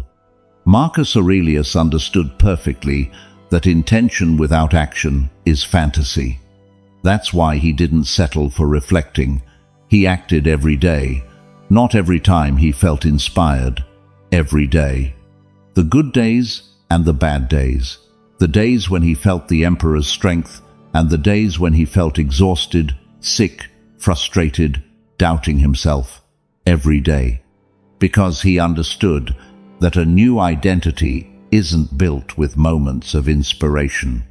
It's built with the accumulation of daily actions that, one by one, are small and insignificant, but added together create something that inspiration alone could never create: real, structural, permanent change. Epictetus said it with the harshness that was natural to him. If you don't put what you learn into practice, you're no different from a donkey carrying books. The donkey carries knowledge but doesn't use it, carries wisdom but doesn't apply it, has access to all the information in the world and doesn't change a single aspect of its existence. The difference between a philosopher and a donkey with books is action. And you, after 5 episodes of deep reflection and self-knowledge, are exactly at that point. You have the knowledge, you have the wisdom, you have the clarity. The question is whether you're going to be the philosopher who acts or the donkey who carries books without opening any. Your assignment for this lesson is to establish what I call the daily tax of the new identity. It's a simple but transformative concept. Every day, without exception, you're going to do one concrete action that belongs to the person you're building and does not belong to the person you left behind. An action the old you wouldn't have done. An action that only makes sense from the new identity. If the old you avoided difficult conversations, today's action is to have a conversation you'd rather avoid. If the old you postponed physical activity, today's action is to move for 30 minutes. If the old you spent impulsively, today's action is to not buy something you want but don't need.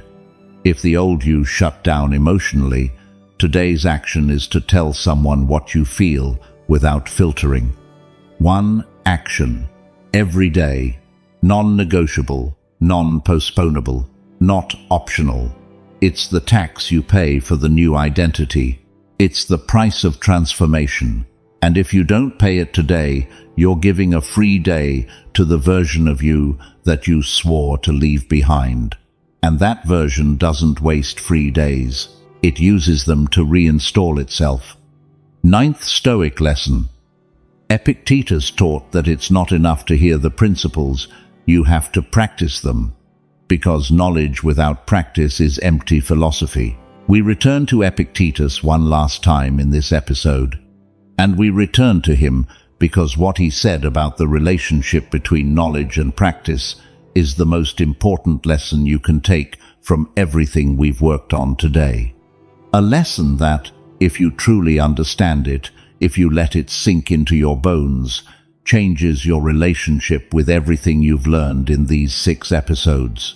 Epictetus had a problem with his students, the same problem I have with you right now. His students came to his school in Nicopolis, sat on the benches, listened to his teachings attentively, took mental notes, nodded their heads when something resonated with them, felt inspired, felt transformed, felt different. And then they left the school and lived exactly the same as before they entered. They came back the next day, sat again, listened to another lesson, felt inspired again, nodded again, and went back out and lived exactly the same. As if the school door were a portal between 2 worlds that didn't communicate with each other. The world of ideas, where everything made sense and transformation seemed inevitable. And the real world, where nothing changed because nobody did anything different. Epictetus was visibly frustrated by this. He says so in his discourses, with a clarity that leaves no room for doubt.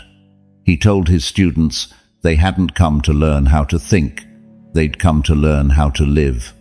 That philosophy isn't an intellectual exercise for people who enjoy ideas. It's an instruction manual for life.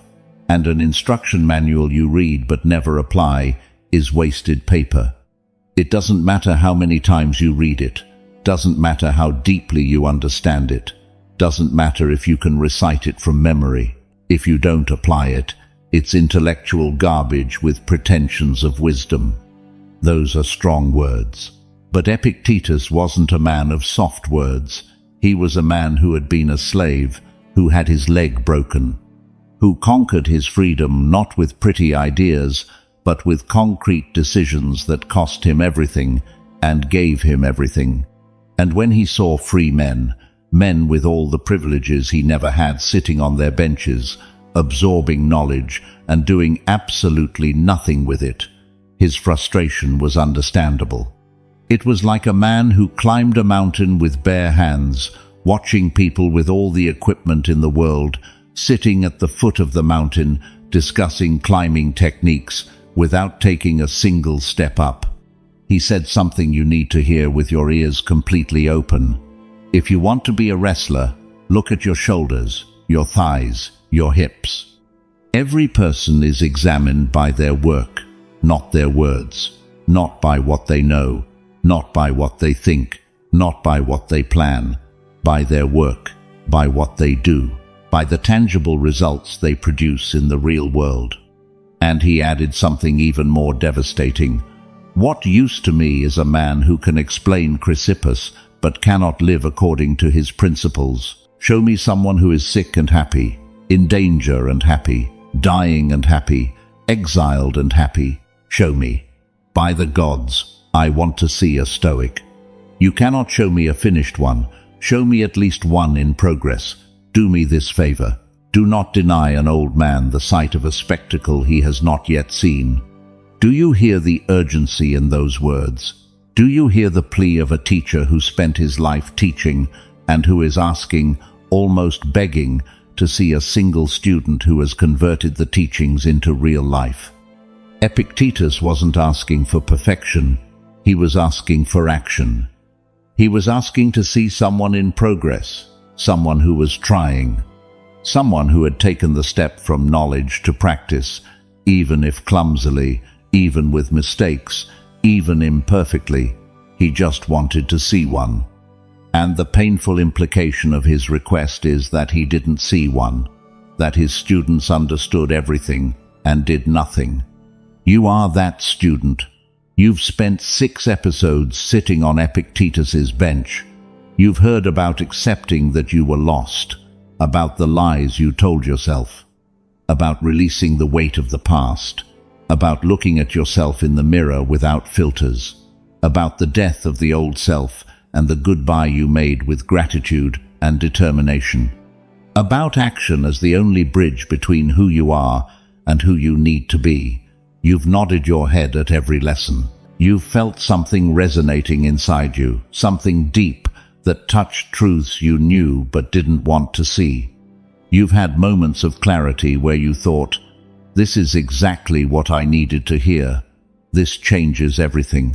And all of that is valuable. All of that is real. All of that is the necessary first step without which nothing else is possible.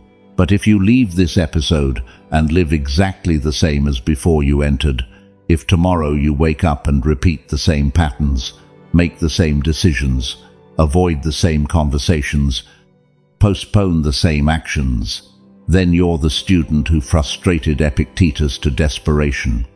You're the man who can explain the principles eloquently, but can't live according to them for a single day. You're the donkey carrying books we mentioned in the previous lesson. And all the wisdom you've accumulated in these 6 episodes rots inside you like fruit that nobody picked from the tree, that nobody brought down, that nobody bit into, that nobody turned into nourishment. It's still hanging there. It looks good from a distance. It impresses whoever looks at it, but it feeds no one, nourishes no one, transforms no one, because nobody picked it from the tree. Nobody reached out and paid the minimum price of action. Nobody did the work of converting potential into reality. Knowledge without practice is empty philosophy.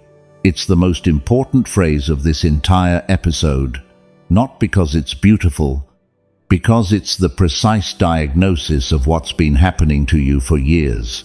You've accumulated knowledge, consumed content, read the books, listened to the podcasts, attended the seminars, absorbed more information about how to improve your life than most people process in a decade, and your life is still the same, not because the information was bad, because you never practiced it, never picked it from the tree, never converted it from idea to action.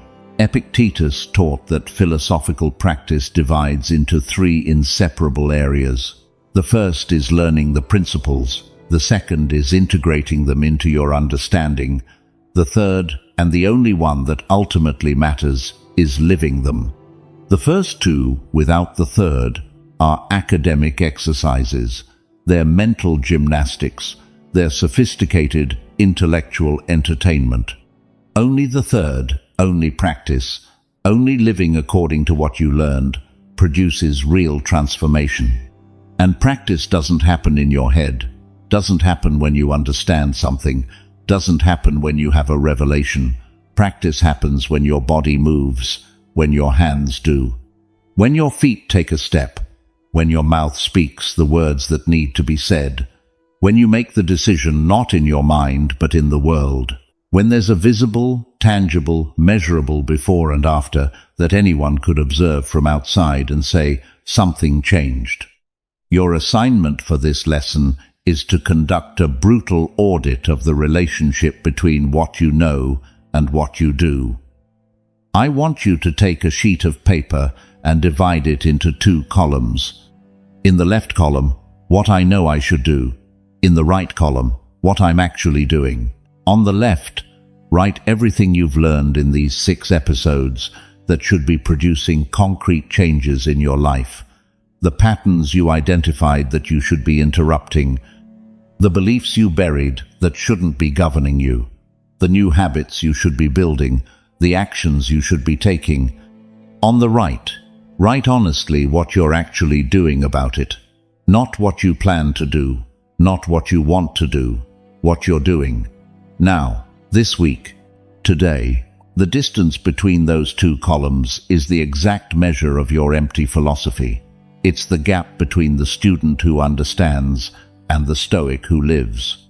And closing that gap, starting to close it today, now, with a single action, however small, is the difference between being someone who listened to 6 episodes of a podcast and stayed the same, and someone who used 6 episodes of a podcast as the trigger they needed to change their life for real. Epictetus wanted to see just one single student who was in the process of converting words into life. Be that one. Not for him, for you. 10th Stoic lesson. Today you don't need more information, more preparation, or more time. You need to close your eyes, take the first step, and correct as you walk. This is the last lesson of this episode, and it's going to be the shortest in explanation and the longest in consequences, because it doesn't need elaboration, doesn't need arguments, doesn't need metaphors or examples or historical references. It needs something far harder than all of that for you to execute it. You already have enough information. I need that sentence to enter your head and stay there like a permanent tattoo. You already have enough information. You don't need another book. Don't need another podcast. Don't need another course. Don't need another planning session. Don't need another tool. Don't need another methodology. Don't need another productivity framework. Don't need more data. Don't need more analysis. Don't need more inspiration.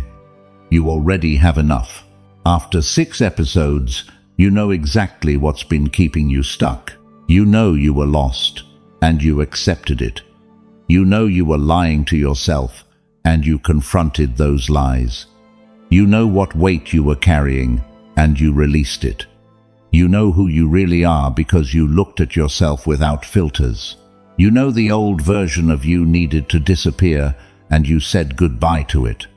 And you know that action is the only thing that converts all that knowledge into real change. You know it, all of it. Every piece of the puzzle is in place. The only thing missing is for you to move the pieces from paper to life. And yet the temptation to seek more information will appear. Tomorrow, or tonight, or in 5 minutes. It will whisper, I need to understand better before I act. I need to read about how to implement this correctly. I need to hear what others say about this topic. I need to research more before making a decision. Every one of those phrases sounds responsible. Every one has the appearance of diligence and prudence. And every one is an escape door your fear is offering, so you can return to the comfort zone of knowledge without action. Don't take it. Don't cross that door. Don't go back to Epictetus's bench to hear another lesson when what you need is to leave the school and live what you've already learned. There's a point in every learning process where more information stops being useful and becomes an obstacle. Psychologists call it information overload. It happens when the amount of data you've accumulated exceeds your capacity to process it and convert it into action. And at that point, every new piece of data, instead of clarifying things, confuses them more. Every new perspective, instead of giving you more confidence, generates more doubt. Every new book, instead of bringing you closer to action, pulls you away because it shows you an angle you hadn't considered and that you now need to integrate before moving. You passed that point a long time ago. You have more information than you can use, more knowledge than you can apply in an entire lifetime. What you don't have is the experience of having acted. And that experience, that missing piece, isn't obtained with more information. It's obtained by closing the book, turning off the podcast, getting up from the chair, and taking a step. One step. Not a life plan, not a 5-year strategy, not a complete transformation of your existence in the next 24 hours. One step. The next one. the most immediate one, the one that's right in front of you and that you know perfectly well what it is, even if you pretend you don't. You know what that conversation is that you need to have. You know what that decision is that you need to make. You know what that habit is that you need to start or quit. You know what that project is that you need to begin. You know what that change is that you need to make. You know, you don't need anyone to tell you. Don't need a podcast to confirm it. Don't need a book to validate it. You already know. The information is complete. What you need is courage. The courage to act without guarantees. The courage to take a step without knowing if the second step will work. The courage to start something without being clear how it's going to end. The courage to expose yourself to failure, to judgment, to imperfection, to the brutal reality that things don't go as you plan, and that's okay, because course correction is part of the process. Correct as you walk. That's the Stoic philosophy of action condensed into 4 words. Not correct before you walk, which is what you've been doing for years disguised as planning. Not correct instead of walking, which is what you do when you analyze endlessly without moving. Correct as you walk. Move first, adjust after. Take the step without knowing if it's the right one. See what happens. Evaluate the real results, not the imaginary ones. Adjust based on what actually happened, not what you thought would happen. Take the next step, now better informed. See what happens. Evaluate. Adjust. A perpetual cycle of action and correction, of movement and learning, of attempt and improvement, that produces more real, tangible progress in 1 week than an entire year of planning without movement. This isn't recklessness. This isn't acting without thinking. This is thinking and acting simultaneously. This is understanding that the best data, the most valuable, the most relevant for your specific situation, is only obtained when you're in motion, not before the motion, during the motion. Airplane pilots don't chart a perfect route at takeoff and then cross their arms until they reach the destination. They're constantly correcting, adjusting course, responding to winds they didn't anticipate, navigating turbulence that wasn't in the forecast. The flight plan is a starting point, not a rigid script. And the pilot's skill isn't in making the perfect plan. It's in correcting while flying, in adapting, in responding to what reality presents in real time. Your life works the same way. Your plan doesn't need to be perfect, because you're going to correct it constantly as you act and discover what works and what doesn't. The information you're missing isn't in any book. It's in the results you're going to get when you finally move. Every result, good or bad, is going to give you data that no prior planning could have provided. Real data, from your real life, from your specific circumstances, data that only action can produce. Marcus Aurelius didn't wait to have all the information before making decisions as emperor. He made decisions with what he had, with partial information, with uncertainty, with risk. And then he corrected, adjusted, improved, made the next decision a little better than the last, not because he had more information, because he had more experience. And experience only comes from acting. Seneca didn't wait for conditions to be perfect to write. He wrote in exile. He wrote under threat of death. He wrote in the most adverse circumstances imaginable. And what he wrote changed the history of human thought. Not because conditions were ideal, because he acted even though they weren't. Epictetus didn't wait to recover from slavery and his broken leg before he started teaching. He taught with what he had, from where he was, with the tools available. And what he taught is still transforming lives 2,000 years later. None of them waited. None needed more preparation. None sought more information. They acted with what they had, from where they were. in the moment they were in. And that's exactly what you're going to do.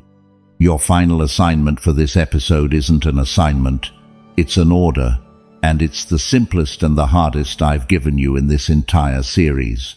When this episode ends, when my voice stops, don't open another podcast, don't look for another video, don't read another article, don't make another list, don't plan anything. Do something.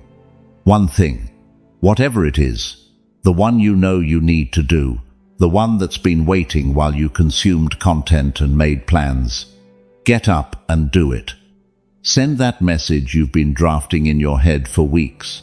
Have that conversation you've rehearsed in the shower 100 times without ever having. Make that call that makes you nervous. Sign up for that thing you always say you'll do next month. Quit that thing you know is slowly destroying you. Start that project that only lives in your imagination. Finish that thing you left half done months ago. Whatever it is, but do it. Now. Not when you feel ready. Not when conditions improve. Not when you have more information. Now. With what you have. From where you are. With fear present if necessary. Now. Because if after 6 episodes of confrontation, truth, self-knowledge, and demolition you don't act, then all of this was entertainment, and you didn't come here to be entertained. You came to change your life, and life is changed with actions, not intentions. We've reached the end of episode 6, and this episode was different from all the others, because the previous ones asked you to look inward, to reflect, to examine, to confront, to release, to say goodbye. All internal work, necessary, fundamental, without which nothing that comes next would be possible, but internal work nonetheless. This episode asked you for something different. It asked you to go out, to move, to stop looking inward and start building outward, to convert all that knowledge accumulated over 5 episodes into real action in the real world. Let's walk through what we experienced today. In the introduction, you understood that the empty ground left by the goodbye to the old self is just that, empty ground. That it can become something extraordinary, or it can stay empty forever with a rusted sign of good intentions. That the difference between those two destinies is one word: action. And that the Stoics weren't armchair philosophers but men of brutal action who used philosophy as a tool to act better, not as a substitute for action. In the first Stoic lesson, you confronted the obscene gap between your plans and your actions. You saw that you have more notebooks than results, more intentions than scars. You understood that planning activates the same neural networks as action, giving you the dopamine of progress without real progress. And you took the first step toward one of the 5 plans you've been postponing longest. In the second Stoic lesson, you stripped bare the mechanism of planning as refuge. You saw that planning gives you 3 addictive things: control, the illusion of progress, and pain avoidance. That Seneca described people who died without having lived, despite being busy their whole lives. And you closed your most elaborate plan to discover whether you actually knew what to do without being able to consult it. In the third Stoic lesson, Marcus Aurelius taught you that reflection without action is a weapon that's never fired. That he wrote the Meditations not in a peaceful garden but in a military tent, surrounded by death and urgent decisions. That every night he reflected so he could act better every morning. And you established the complete cycle: evening reflection followed by morning action, like breathing inhale and exhale, neither part missing. In the fourth Stoic lesson, you destroyed the myth of the perfect moment. You saw that Marcus Aurelius, Seneca, and Epictetus all acted in the worst conditions possible. That motivation is a product of action, not a prerequisite. That Seneca said things are difficult because we don't dare, not the other way around. You crossed out your list of necessary conditions and wrote the only truth that matters: the moment is now. In the 5th Stoic lesson, you embraced imperfection as strategy. You saw that one clumsy step on the other side of the cliff is worth more than a perfect plan on the edge, that the plane can only be steered in motion.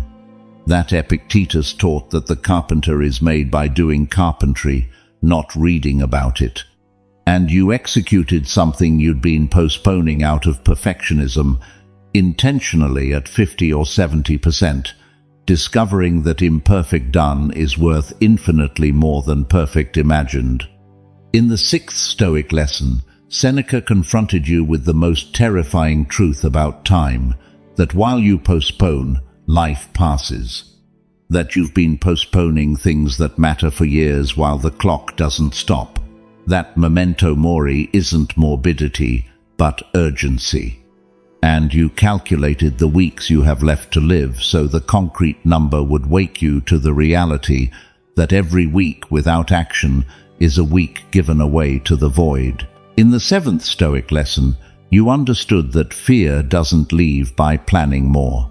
It reduces by acting. You saw the cycle of cowardice, where avoidance reinforces fear, and the cycle of courage, where action reduces fear with real evidence of survival. That Seneca said, "We suffer more in imagination than in reality." And you acted despite the fear, discovering that the distance between what you imagined and what actually happened is the measure of the unjustified power you'd given to fear. In the 8th Stoic lesson, you understood that every day without action is a day you give back to the old self. That the goodbye from episode 5 isn't permanent without action to sustain it. That weeds return if you don't plant something new. That Epictetus compared someone who knows without acting to a donkey carrying books. And you established the daily tax of the new identity, one action every day that only makes sense from the person you're building. In the 9th Stoic lesson, Epictetus confronted you with the difference between the student who understands and the Stoic who lives, with his plea to see a single student in the process of real transformation, with the truth that knowledge without practice is empty philosophy, fruit rotting on the tree because nobody picked it.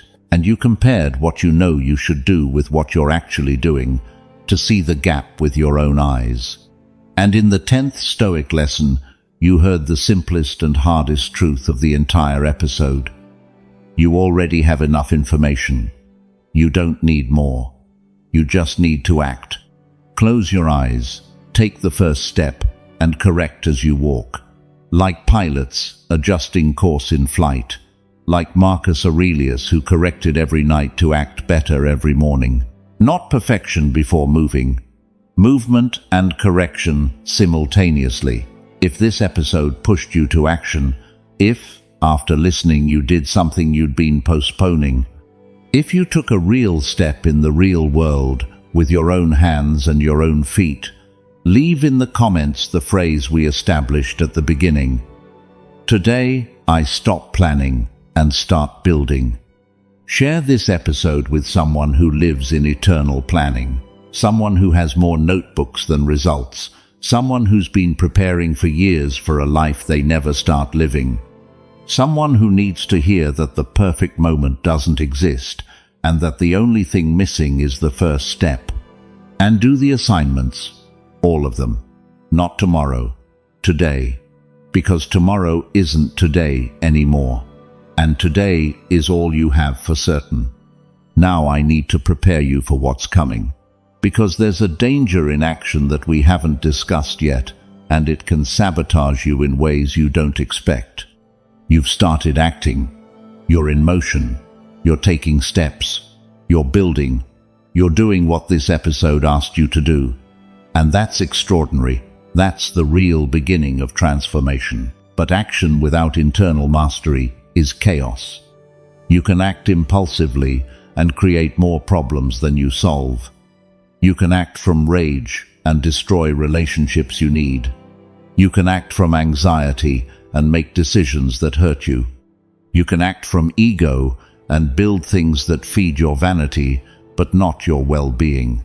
You can act without pause and burn out in weeks. You can act without emotional direction and turn your new life into a more sophisticated chaos than the one before. Action is the engine, but emotions are the steering wheel.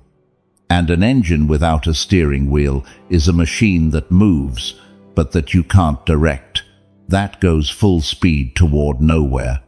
Or worse, that goes full speed toward a cliff. Episode 7 is called Your Emotions Control You Because You Never Learned to Master Them. And it's going to teach you what the Stoics considered the most important skill of all: mastery of your inner world. Not suppressing emotions, not denying them, not pretending they don't exist, mastering them, understanding them, using them as information instead of letting them use you as a puppet. Because action without emotional control is like giving a race car to someone who doesn't know how to drive. They have all the power in the world under the hood, but without the skill to direct it, that power is more dangerous than immobility. You're already in motion, that's what matters. Now you need to learn to direct that motion, to give it direction, to control it. To make every action you take guided not by the impulse of the moment, but by the clarity of someone who understands their own emotions and uses them as tools instead of being used by them. This is Stoicism for winners. This is From Lost to Unstoppable. Today you stopped planning. Today you started building. Tomorrow you're going to learn to direct that construction with the emotional precision it needs so it doesn't collapse. See you in episode 7, with hands dirty from action, with the first bricks laid, with the first scars earned, and with the urgent need to learn to handle what you feel so that what you feel doesn't handle what you build. Your voice matters here more than you think. Every insight you share strengthens and elevates this community, because this isn't just another space. It's a circle of people who choose to live with intention, with discipline, and with character. Each of you leaves a mark, and the reflection that receives the most support will be pinned as a banner of who we are. Not as decoration, but as a reminder of the kind of warrior who chooses to think, feel, and act with stoic clarity. Because this is a community that doesn't run from pain, it walks through it with courage. A community that doesn't look for cheap comfort, it seeks wisdom. A community that doesn't break under adversity, it turns it into strength. And if you've made it this far, it's because something inside you is already shifting. Something is waking up. Something is asking for more. So, before you leave, check the description. There you'll find the paths we created to help you keep strengthening your mind. They're not there by accident. Each one exists to help you go deeper, build inner resilience, and return again and again to that place within you where nothing and no one can take your peace. Subscribing isn't doing the podcast a favor. It's an act of respect toward yourself. It's choosing not to live on autopilot anymore. It's committing to think differently, to feel with more order, to live with more intention. Because every Monday, Wednesday, and Friday, we publish reflections designed to stay with you when life gets heavy, when your mind gets loud, when you need a reminder of who you are. Not following us means risking missing the one lesson you might need in the hardest moment. And if you choose to go a step further, if you choose to become a member, understand one thing clearly. You're not donating, you're sustaining a mission. Because of you, this flame stays alive. Because of you, we can keep spreading Stoicism as a refuge for millions who are fighting not to give up. Your support is what keeps this podcast alive, strong, and growing. You're not a spectator, you're part of the foundation holding this community together. I'll see you in our next Stoicism for Winners session, where we'll keep exploring the depth of Stoic wisdom applied to everyday life. In the meantime, dive into the recommended sessions in the description and continue your path. And until we cross paths again, don't forget this: you are the master of your perception, the guardian of your peace, and the warrior of your own battle. That is the legacy of Stoicism. That is the art of becoming invincible.